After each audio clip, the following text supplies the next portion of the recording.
Welcome to Achaya Max Center, 12th Max exercise 2.1, question number 3. Find the inverse of each of the following by Gauss-Jordan method. Subdivision number 2. ஒரு 3x3 matrix கொடுத்துட்டு inverse find பண்ண சொல்லியிருக்காங்க. Gauss-Jordan மெத்தடை use பண்ணி inverse find பண்ண சொல்லியிருக்காங்க. Gauss-Jordan மெத்தடோட technique என்ன அப்படின்னா A by IN அப்படின்னு நம்ம எடுத்துக்கிறோம். அந்த ஏங்கிறது என்னன்னா given matrix, IN அப்படிங்கிறது ஐடென்டிட்டி மேட்ரிக்ஸ். இப்போ நம்ம அந்த ஏங்கிற மேட்ரிக்ஸை ஐடென்டிட்டி மேட்ரிக்ஸாக ட்ரான்ஸ்ஃபார்ம் பண்ணணும். அப்போ இந்த ஐங்கிறது ஆட்டோமேட்டிக்காக எப்படி சேஞ்ச் ஆகிரும்னா ஏ இன்வர்ஸாக நம்ம மாறிடும். அப்போ ஜஸ்ட்டு கொடுத்துருக்கக்கூடிய அந்த கிவன் மேட்ரிக்ஸை ஐடென்டிட்டி மேட்ரிக்ஸ் கூட கிளப் பண்ணி எழுதிக்கிற வேண்டியதுதான். ஓகே, இங்கே நம்ம ஏன் I3ன்னு போட்டிருக்கோம்னா கிவன் மேட்ரிக்ஸோட ஆர்டர் வந்து 3x3, அதனால் நம்ம ஐடென்டிட்டி மேட்ரிக்ஸையும் இதே மாதிரி 3x3 தான் நம்ம எடுத்துக்கிறோம். இப்போ இந்த கிவன் மேட்ரிக்ஸை ஐடென்டிட்டி மேட்ரிக்ஸாக மாற்றணும். அப்படின்னா அந்த டயக்ராம் ஃபுல்லாக ஒன்றுன்னு சேஞ்ச் பண்ணணும். பேலன்ஸ் இருக்கக்கூடிய எலமெண்ட் எல்லாம் 0 0 அப்படின்னு சேஞ்ச் பண்ணணும். அப்போ இதுக்கு மொத்தம் 2 ஆப்ரேஷன் நம்ம யூஸ் பண்ண போகிறோம். இந்த டயக்ராமில் இருக்கக்கூடிய எலமெண்ட்டை பூரா ஒன்றுன்னு மாற்றுறதுக்கு ரோவை வேறு ஏதாவது ஒரு நம்பரால் டிவைடு பண்ணணும். இப்போ இந்த -3 இருக்குது, இப்போ அதை நான் ஒன்றுன்னு மாற்றணும் அப்படின்னா -3 டிவைடு பண்ணணும். இப்போ இதே மாதிரி இந்த பேலன்ஸ் இருக்கிறத 0ன்னு மாற்றுவோம். 0ன்னு நம்ம சேஞ்ச் பண்ணணும் அப்படின்னா ஏதாவது 2 ரோவை ஆட் பண்ணணும் அல்லது சப்ராக்ட் பண்ணணும். இப்போ நம்ம ஃபஸ்ட்டு என்ன பண்ணணும் அப்படின்னா ஒவ்வொரு காலமாக போகும். நம்ம ஆப்ரேஷன் வந்து ரோ தான் யூஸ் பண்ணணும், ஆனால் இங்கே பார்க்குறது காலமாக பார்க்கணும். நான் ஃபஸ்ட்டு காலம் எடுத்துக்கிறேன். ஃபஸ்ட்டு காலம் இதாக இருக்குது, அதில் ஃபஸ்ட்டு பிளேஸில் 1 இருக்குது. நம்மளுக்கு அது 1 தான் இருக்கணும், அதனால் நம்ம அதை சேஞ்ச் பண்ணணும்னு அவசியம் கிடையாது. அதுக்கு கீழே உள்ள இந்த 2 பிளேஸையும் இப்போ நம்ம 0 அப்படின்னு நம்ம மாற்றணும். அப்போ இந்த 6ங்கிறது R3ல் இருக்குது, அது ரோ 3ல் இருக்குது. 1ங்கிறது ரோ 2ல் இருக்குது. அப்போ இந்த 2 ரோவையும் இப்போ நம்ம என்ன பண்ண போகிறோம், சேஞ்ச் பண்ண போகிறோம். அப்படி சேஞ்ச் பண்ணும்போது இந்த 2 பிளேஸும் 0ன்னு நம்மளுக்கு மாறும். இப்போ ஃபஸ்ட்டு என்ன பண்ணுறோம்னா R3 அங்கே என்ன ஆப்ரேட் பண்ணணும் அப்படின்னா இங்கே 6ன்னு இருக்குது. ஏதாவது 2 ரோவை நம்ம ஆடோ சப்ராக்டோ பண்ணி தான் நம்ம 0ன்னு மாற்றணும். அப்போ இதுக்கு நம்ம கம்ஃபர்டபுளாக எதை வேணாலும் எடுக்கலாம். இங்கே நம்ம எதை சூஸ் பண்ணியிருக்கோம் அப்படின்னா R3யும் R1யும் நம்ம சூஸ் பண்ணியிருக்கோம். அதான் கொஞ்சம் கம்ஃபர்டபுளாக இருக்கும். இது 6, இங்கே 1 இருக்குது. அப்போ 2ஐயும் நம்ம சப்ராக்ட் பண்ணோம்னா 0 ஆகாது.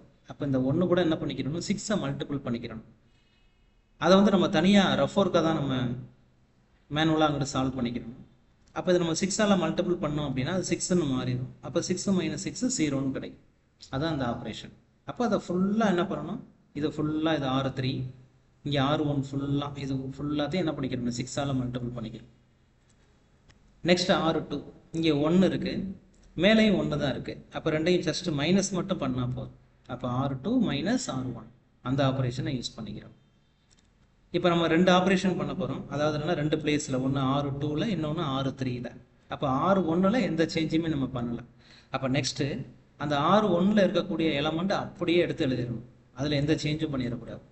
இந்த R2க்கு மட்டும் இந்த ஆப்ரேஷனை யூஸ் பண்ணி ஒரு ரிசல்ட் வரும், அந்த ஆன்சரை இங்கே எழுதிடணும்.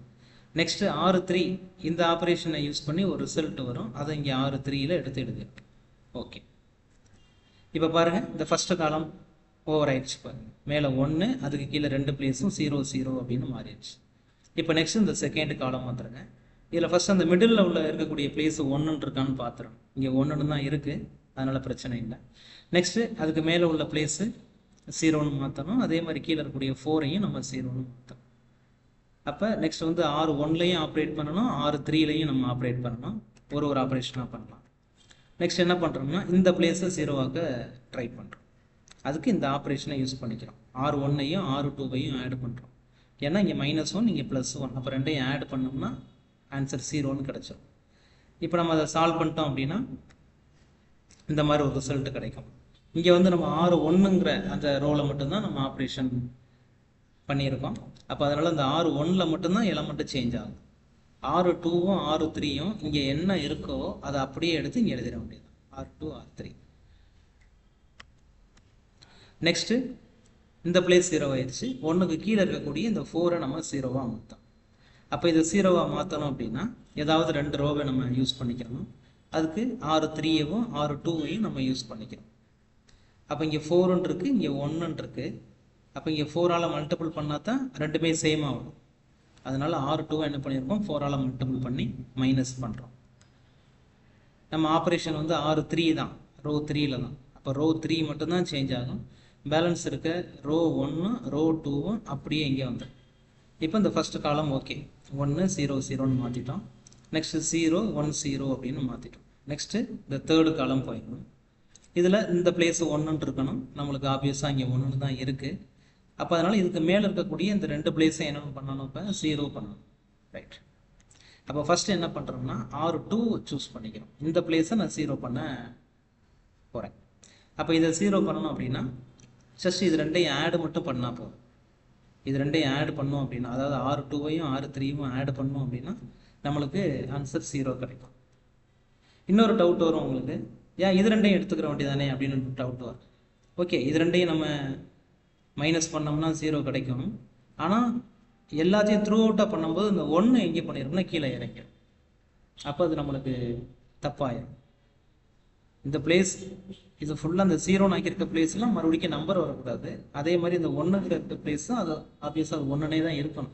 அதில் எந்த சேஞ்சும் பண்ணிடக்கூடாது. அதுக்கு ஏற்றது மாதிரி தான் நம்ம 2 ரோவில் என்ன பண்ணணும், சூஸ் பண்ணணும். அப்போ அதனால் இங்கே என்ன பண்ணுறோம், இது ரெண்டையும் நம்ம ஆட் பண்ணுறோம். ஆட் பண்ணோம்னா 0 அப்படின்னு கிடைக்கும். ஓகே, அப்போ இங்கே நம்ம ஆப்ரேஷன் எங்கே பண்ணுறோம், ரோ 2ல் தான் பண்ணுறோம். அப்போ ரோ 2ல் மட்டும்தான் அந்த ரிசல்ட் எழுதணும். பேலன்ஸ் இருக்கக்கூடிய R1ம் R3யும் இங்கே என்ன இருக்கோ அதை அப்படியே எடுத்து இங்கே எழுதிட வேண்டியது. ஓகே, இப்போ பார்த்தோம் அப்படின்னா பேலன்ஸ் இருக்கிறது இந்த ஒரு பிளேஸ் மட்டும்தான். இதை மட்டும்தான் இப்போ நம்ம என்ன பண்ணணும், 0 பண்ணணும். அது R1ல் இருக்குது. அப்போ அதை 0 பண்ணுறதுக்கு R1ஐயும் R3யவும் ஆட் பண்ணுறோம். இதையும் ஆட் பண்ணால் 0 ஆயிடும்.